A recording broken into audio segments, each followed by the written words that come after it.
Top secret पर हमने आपको उत्तर प्रदेश के राजपूत विधायकों के ऑपरेशन कुटुंब के बारे में रिपोर्ट दिखाई थी कि कैसे कुटुंब के नाम पर उत्तर प्रदेश के ठाकुर विधायक एक हो रहे हैं। ठाकुर विधायकों की एकता की वो रिपोर्ट आपने बड़ी पसंद की थी, लेकिन अब हम उत्तर प्रदेश के दो ऐसे ठाकुर विधायकों के बारे में बताने जा रहे हैं जो इस वक्त लगातार ट्रेंड कर रहे हैं। क्यों? दोनों के बीच अदावत जो है वो पीक पर पहुंच चुकी है। एक है दयाशंकर सिंह और एक है उमाशंकर सिंह। एक बीजेपी के हैं, योगी सरकार में मंत्री हैं, तो दूसरे बीएसपी के उत्तर प्रदेश के इकलौते विधायक हैं। आखिर ऐसा क्या हो गया कि दोनों में अदावत जो है वह खुलकर सामने आ रही है।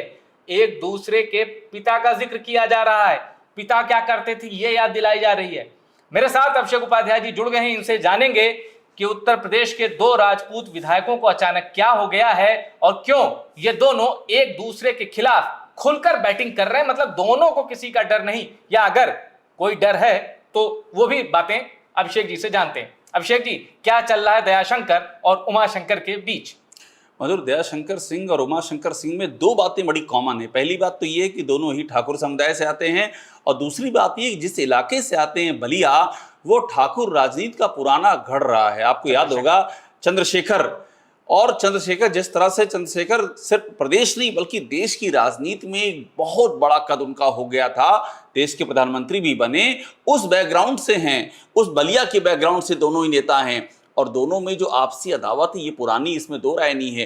लेकिन वही असली सवाल है कि इस समय क्यों उभर करके सामने आ रहा है, यही बड़ा मुद्दा है।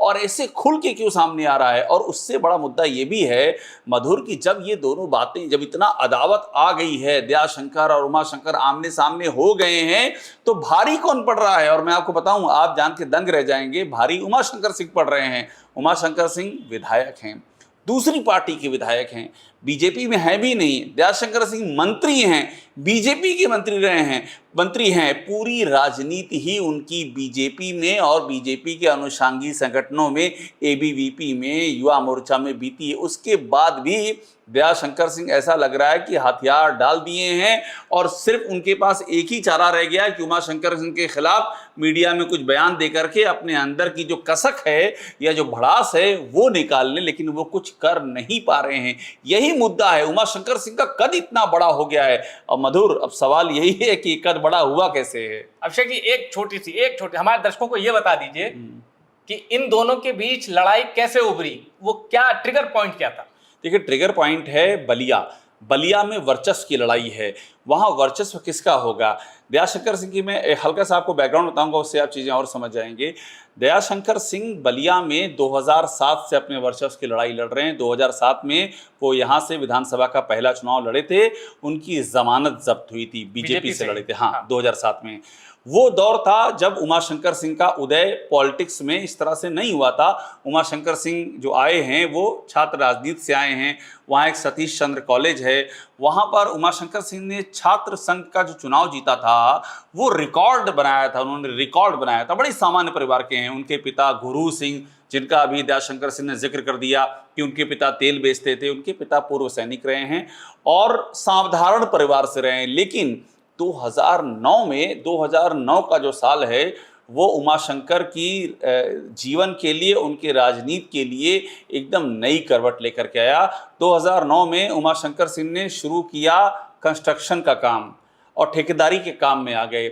उनकी कंपनी का नाम रखा छात्र शक्ति, और उसके बाद 2011 में उन्होंने बसपा ज्वाइन किया। और वो जो कंस्ट्रक्शन का काम था उसने उमाशंकर सिंह के कद को, उनके रसूख को और उनके संसाधनों को, दौलत को, आप बहुत आसान भाषा में कहूँ, कई गुना बढ़ा दिया। मतलब वो जो दौर था, उस दौर में दयाशंकर सिंह के पास सिर्फ बीजेपी की ताकत थी, उमाशंकर सिंह के पास संसाधन थे, यानी सिस्टम बन गया था। और फिर उमाशंकर सिंह ने साल 2011 में बीएसपी ज्वाइन कर लिया। अब ताकत बराबर हो गई।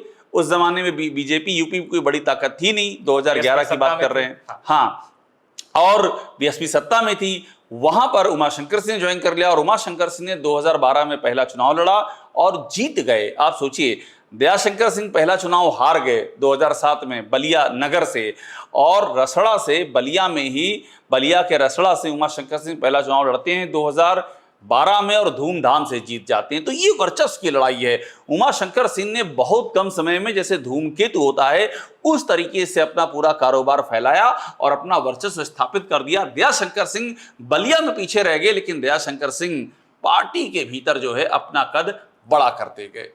अच्छा, मैं सोशल मीडिया में देख रहा था कुछ लोग दयाशंकर सिंह की इस बात के लिए भी आलोचना कर रहे थे कि दयाशंकर सिंह ने खुले मन से कहा कि जरा पता कर लेना उमाशंकर सिंह के पिता क्या करते थे। वो तेल बेचते थे। मैं बलिया के मदन मोहन मालवीय कहे जाने वाले शख्स का भांजा हूं। लोग कह रहे थे इसमें पिता की क्या गलती, पिता को बीच में क्यों लाना। किसी के पिता अगर तेल बेचते थे, क्या इसमें उनकी जो विरासत है, उनके जो बच्चे हैं, उनकी कोई गलती है? तो इसलिए दयाशंकर सिंह की भी आलोचना की जा रही थी। और ये मत भूलिए कि दयाशंकर सिंह, एक भाषा विवाद हुआ था जब इन्होंने मायावती के बारे में कुछ टिप्पणी कर दी थी, तो उस भाषा विवाद की वजह से उनकी पत्नी ने राजनीतिक ऊंचाइयां हासिल की, चुनाव जीता। तो ये सब तमाम चीजें हुई थी। आपको लगता है कि दयाशंकर सिंह की भाषा सही है उमाशंकर सिंह को लेकर? देखिए, दयाशंकर सिंह जो कहना चाह रहे थे मधुर, वो समझना होगा। दयाशंकर सिंह का इशारा आप समझिए, वो कह क्या रहे हैं। वो ये कह रहे हैं कि उनके पिताजी केरोसिन का तेल बेचते थे। अब यह मैं आपकी बात से सहमत हूं, किसी के पिता को नहीं खींचना चाहिए, लेकिन वो कहना क्या चाह रहे हैं ये समझिए। वो कहना ये चाह रहे हैं कि आपके पिता केरोसिन का तेल बेचते थे साहब, और आप आज क्या हैं? आपके पास ये अकूत संपत्ति कहां से आई है? इतने सारे ठेके आपको कैसे मिल रहे हैं? पीडब्ल्यूडी का हर इंपॉर्टेंट ठेका ये साहब आपकी झोली में कैसे गिरता है? यही कहना चाह रहे हैं दयाशंकर सिंह, लेकिन अब मजबूरी है, इससे ज्यादा कह नहीं सकते, क्योंकि सरकार तो उन्हीं की है। जिस सरकार में उमाशंकर सिंह फल फूल रहे हैं, वो एक गुलमोहर के पौधे से बरगद में तब्दील हो गए हैं, वो सरकार तो उन्हीं की है। दयाशंकर सिंह की अपनी सरकार है। दयाशंकर सिंह करें क्या? और आशीर्वाद किसका है? दयाशंकर सिंह ये भी नहीं कह पा रहे हैं। दयाशंकर सिंह पसोपेश में हैं, विवश हैं, बेबस हैं। उन्हें कुछ समझ में नहीं आ रहा है कि उमाशंकर सिंह की काट क्या हो। ये उनकी सरकार में फला फूला बरगद का पेड़ बन गए हैं, अब वो क्या करें? यानी आप कह रहे हैं कि सरकार दयाशंकर सिंह की है, सिस्टम उमाशंकर सिंह का है। बिल्कुल ठीक बात है। और सिस्टम ऐसा बन चुका है, सिस्टम इतना ज़बरदस्त बना लिया है उमाशंकर सिंह ने कि दयाशंकर सिंह के पास सिवाय बयान देने के इससे ज़्यादा कुछ नहीं रहेगा। आप ये सोचिए कि उमाशंकर सिंह बीएसपी के विधायक हैं। अगर दयाशंकर सिंह से उनकी इतनी अदावत है, और दयाशंकर सिंह कौन है? परिवहन मंत्री हैं योगी सरकार में, स्वतंत्र प्रभार के परिवहन मंत्री हैं। तो दयाशंकर सिंह अभी जाएंगे योगी जी के पास और उनसे कहेंगे कि साहब ये उमाशंकर सिंह इस तरह से ये पीडब्ल्यूडी के ठेके ले रहे हैं। और मैं आपको बताऊं, आधार भी है, साल 2012 में जब पहली बार विधायक बने थे उमाशंकर सिंह, तो उनकी सदस्यता विधानसभा की चली गई थी। और वो इसीलिए चली गई थी कि वो सरकारी ठेके ले रहे हैं। विधायक होने के बाद उनकी सदस्यता जा चुकी है। आधार है कि पहले ऐसा हो चुका है। और आधार देखिए क्या है, विजिलेंस की जांच चल रही है उमाशंकर सिंह के खिलाफ, इसी सरकार में चल रही है, आय से अधिक संपत्ति की। तो दयाशंकर सिंह जाएं योगी जी के पास और बोलें कि साहब देखिए ये इनका बैकग्राउंड है, ये इनके खिलाफ विजिलेंस की जांच लंबित है, इनकी जांच करवाइए और इनके खिलाफ एक्शन लीजिए। इन्होंने आय से अधिक संपत्ति बना ली है, ठेकों पे कब्जा किया हुआ है। मैं सरकार में मंत्री हूं, ये बीएसपी के विधायक हैं, आप जो है इनको पिन डाउन कर दीजिए, इनको इनकी औकात पे ला दीजिए। ये वो कर सकते थे, लेकिन नहीं कर पा रहे हैं, क्योंकि कहानी वही है मधुर कि आशीर्वाद किसका है उमाशंकर सिंह पर, और क्या उमाशंकर सिंह पर जिसका आशीर्वाद है उसकी आंख में आग डालने की हिम्मत दयाशंकर सिंह की भी नहीं है। यही यक्ष प्रश्न है क्या? अब सवाल ही उठ रहे हैं। अच्छा, दर्शकों के लिए मैं बता दूं कि उमाशंकर सिंह जो अभी नहीं समझ पा रहे हैं, जो बलिया से ताल्लुक नहीं रखते या यूपी की राजनीति में बहुत ज्यादा दिलचस्पी नहीं रखते, अभी रक्षाबंधन के अवसर पर मायावती ने उमाशंकर सिंह को राखी बांधी थी। तो ये एक समझने के लिए आपको काफी है कि उमाशंकर सिंह का कद क्या है। ये नहीं कि अरे घर भी गई थी, राखी बांधी थी, और उमाशंकर सिंह बीमार हैं, उनकी तबीयत नासाज रहती है। उमाशंकर सिंह के घर बहन जी देखने गई थी। देखिए, राखी तो बांधी थी, उमाशंकर सिंह बहन जी के घर आए और वहां राखी बांधी। लेकिन यहाँ मुद्दा ये है कि वो घर गई, उमाशंकर सिंह के घर बहन जी गई। अपने आप में ये चर्चा का विषय बन गया कि बहन जी नहीं जाती कहीं और एक विधायक के यहाँ चली गई। तो उमाशंकर सिंह की आप अहमियत समझिए क्या। और मैं आपको ये भी बता दूं, अभी जब राज्यसभा के चुनाव हुए थे तो उमाशंकर सिंह ने डंके की चोट पर बीजेपी को साथ दिया था।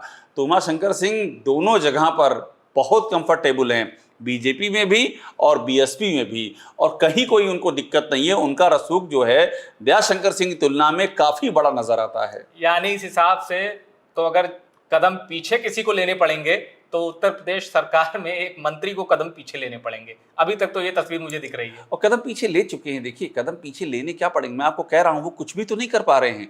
और अच्छा, जो ऑलरेडी जांच चल रही है, भाई दयाशंकर सिंह इतना तो कर सकते हैं ना, जो मैंने आपसे भी कहा कि जाएं योगी जी के पास और कहें देखिए साहब ये जांच चल रही हो, जांच चल रही है। मधुर, बाकायदा अखबारों में छप रहा है, मैं अखबार की कटिंग आपको दिखा दे रहा हूँ। देखिए, छप रहा है अखबारों में बाकायदा की जांच चल रही है विजिलेंस की इनके खिलाफ, और इसी मार्च की कटिंग है 2025 की। तो चले जाएं, कहते हैं साहब ये देखिए जांच चल रही है, आप इस जांच को पूरी करवा दीजिए और इनके खिलाफ एक्शन हो जाए और इनका जो है सारा वारा न्यारा हो जाए। लेकिन उनकी, जितनी मेरी जानकारी कहती है मधुर, उनका इतना भी साहस नहीं है कि वो चले जाएं योगी सरकार के, योगी जी के दरबार में चले जाएं और उमाशंकर सिंह का नाम भी ले लें कि इनकी जरा इनकी पे एक्शन करा दिए। वो ये भी नहीं कर सकते हैं। ये सबसे बड़ी लाचारी है उनकी। यानी इनडायरेक्टली आप ये तो नहीं कह रहे कि उमाशंकर सिंह, माफ कीजिएगा, कि दयाशंकर सिंह की अपनी ही सरकार में सुनवाई नहीं हो रही? नहीं हो रही है, बिल्कुल नहीं हो रही है। वो जो आपने कहा वही सच्चाई है। सरकार दयाशंकर सिंह की है, सिस्टम उमाशंकर सिंह का है। और एक बात मैं आपको और बता दूं कि उमाशंकर सिंह जो धमकी दे रहे हैं उस पर ध्यान दीजिए। उमाशंकर सिंह ये कह चुके हैं कि मैं अभी पोल पट्टी खोलने पर आमादा होऊंगा तो आप जो है कहीं के नहीं रहेंगे, आप मुंह नहीं दिखा पाएंगे, आप चेहरा नहीं अपना छुपाते हुए घूमेंगे। आप सोचिए, दूसरी पार्टी का विधायक सत्ताधारी पार्टी के मंत्री को इस तरह से चैलेंज कर रहा है, और इकलौता विधायक और दयाशंकर सिंह उसको सुन करके और उस पर कोई टिप्पणी नहीं करते हैं। फिर उनसे कुछ बात पूछी जाती है तो बताते हैं कि भाई इनके पिताजी केरोसिन का तेल बेचते थे।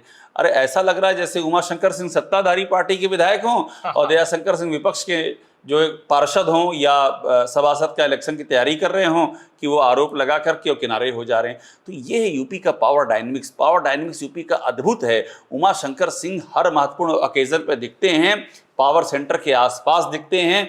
दयाशंकर सिंह लाख चाहते हैं, लेकिन उमाशंकर सिंह का जैसे कहावत नहीं, बाल भी बांका नहीं करना। बाल भी बांका कर नहीं पाते क्या? हमें तो लग रहा है वो सोच भी नहीं पाते हैं कि इस सेटअप में, इस सरकार में उमाशंकर सिंह को वो छू भी पाएंगे। अब फिर उसी पे आ जाइए कि उमाशंकर सिंह पर किसका आशीर्वाद है। मुझे लग रहा है मधुर कि हम लोगों को ये कहना ही नहीं पड़ेगा, नाम लेने की कोई जरूरत ही नहीं, किसका आशीर्वाद है। बच्चा बच्चा जानता है किसका आशीर्वाद है। और यही दयाशंकर सिंह की लाचारी है, यही उनकी मजबूरी है और यही बतौर मंत्री उनकी सबसे बड़ी हार है। तो यही लाचारी है कि इकलौता विधायक 250 से ज्यादा विधायकों वाली पार्टी पर भारी है।